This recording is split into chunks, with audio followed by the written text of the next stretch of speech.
What does time of execution mean? In law, the term time of execution refers mainly to three legal concepts.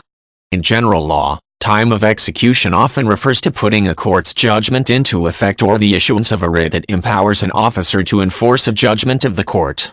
In contract and probate law, the term generally refers to the moment when a legal document is validated through all necessary formalities.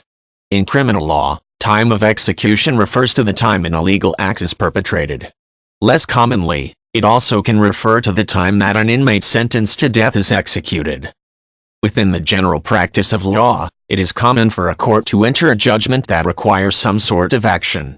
This action could be as simple as payment of a debt, fine or fee, or it can be as complex as the requirement to inventory all personal items, have them appraised in auction and before splitting any proceeds.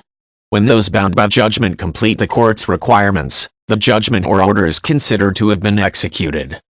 In some cases, court intervention is necessary to complete orders, such as an involuntary repossession or an eviction. An officer might be required to go and take possession of a personal belonging or forcibly remove someone from his or her home, for example. When this happens, the time of execution refers to the time in which the act was carried out. For the areas of contract law or probate law, the term refers more to the process of validating and making a document or agreement legal. Probate law holds that a will is executed when all required signatures, initials, witness signatures and notary attestations have been properly affixed to the document as required by the laws of the jurisdiction in which it is created. The meaning of the term is similar within contract law. When two or more parties or individuals enter into a legal contract, both parties must meet certain conditions in order to make the document legal and binding. If all of the requirements have been met at the time of execution, the document is considered legal and binding. Within the realm of criminal law, the term has a broader range. Criminal attorneys use the term as a description of when an illegal act was carried out. Less commonly, it can be referred to describe the time an inmate was or will be put to death because of a sentence that requires execution.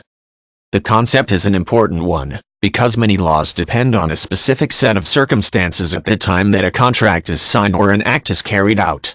For example, minors may not enter into binding legal contracts without parental consent.